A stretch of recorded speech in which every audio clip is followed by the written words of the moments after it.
नमस्कार। कर्नाटक की राजनीति में एक बार फिर बड़ा उलटफेर हुआ है। सिद्धरमैया जो कि कांग्रेस के मुख्यमंत्री हैं, उन्होंने इस्तीफा दे दिया है। नए मुख्यमंत्री डीके शिवकुमार होंगे। बीते दिनों ही दिल्ली में एक बैठक बुलाई गई थी जिसमें डिप्टी सीएम मुख्यमंत्री जो हैं मौजूदा, जिन्होंने अभी इस्तीफा देने का ऐलान किया, अभी वो जाएंगे, इस्तीफा देंगे, वो उनके साथ डिप्टी सीएम शिवकुमार, सब लोग आए थे, विधायकों के साथ चर्चा हुई। उसके बाद कहा जाता है कि राहुल गांधी ने एक लाइन में कह दिया कि अब मुख्यमंत्री जो है डीके शिवकुमार होंगे। और उसके बाद सिद्धरमैया जी कहा जाता है मान गए। आज उन्होंने सुबह ब्रेकफास्ट रखा। ब्रेकफास्ट में सभी विधायकों को बुलाया, मंत्री आए, डीके शिवकुमार भी शामिल हुए। उन्होंने पैर छुए मुख्यमंत्री के, और उसके बाद फिर ब्रेकफास्ट हुआ, और उसके बाद फिर दोनों लोग गले मिले, और उसके कुछ ही देर बाद सिद्धरमैया जी ने इस्तीफा देने का ऐलान कर दिया, और ये भी कह दिया कि अब जो नए मुख्यमंत्री हैं वो डीके शिवकुमार होंगे। अब इसकी ये अचानक से हुआ ऐसा नहीं है। इस पूरी पटकथा की कहानी जो है ना, वो कर्नाटक के जो चुनाव हुए थे आज से 2.5 साल 3 साल पहले, तभी लिख गई थी, उससे पहले ही लिख गई थी।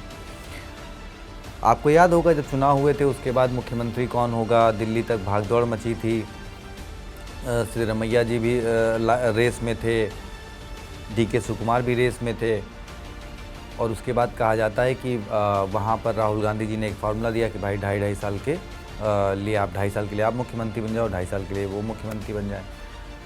तो लिहाजा 2.5 साल उनके कार्यकाल पूरे हो गए थे, जिसके बाद पिछले 2-3 महीने से चर्चा थी कि अब सिद्धरमैया जी इस्तीफा देंगे, और आखिरकार उन्होंने इस्तीफा दे दिया। अब इसके पीछे की कहानी क्या है कि आखिर पिछले कुछ दिनों से राहुल गांधी जिस तरीके से एक्टिव हुए हैं, और जिस तरीके से वो साउथ में अगर देखें या नॉर्थ में अगर देखें, तो वो जिस तरीके से परिवर्तन कर रहे हैं, जिस तरीके से नेताओं को आगे रख रहे हैं कुछ, और उसका एक विज़न क्या है, तो कहा जा रहा है कि विज़न 2029 का चुनाव है। अब देखिए, अभी कर्नाटक में कांग्रेस की सरकार है, केरल में कांग्रेस की सरकार है, तमिलनाडु में गठबंधन के साथ कांग्रेस है, हिमाचल में भी कांग्रेस की सरकार है।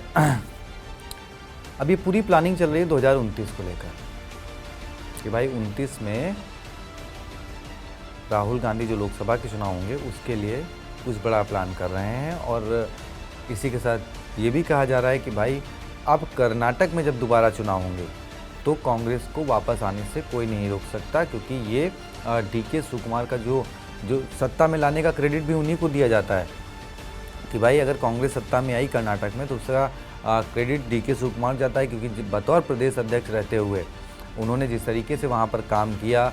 कांग्रेस आई वो बात अलग है कि सिद्धरमैया जी मुख्यमंत्री बने, लेकिन हाँ अब जब वो बने हैं एक बार, तो फिर चर्चा यही है कि भाई कर्नाटक में कांग्रेस को रिपीट करने से कोई नहीं रख सकता। तो बहरहाल अच्छी खबर ये है, अब देखना है कि भाई कब डीके शिवकुमार जी शपथ लेते हैं, वो तारीख का ऐलान कब करते हैं। अब सिद्धरमैया जी तो इस्तीफे की बात कह ही चुके हैं, राज्यपाल आएंगे, फिर राज्यपाल मौका देंगे। अभी बड़ी दिलचस्प बात है कि राज्यपाल जो हैं वो प्रदेश में नहीं है, तो इस वजह से थोड़ा सा मामला शायद 2-4 दिन लंबा खिंच सकता है। लेकिन हाँ, जो भी होगा, जो भी अपडेट होगा वो सबसे पहले आपके लिए लेके आएंगे। बाकी चैनल को सब्सक्राइब ज़रूर कर लीजिए, और वीडियो को शेयर करिए, और इंतज़ार करिए ओथ का।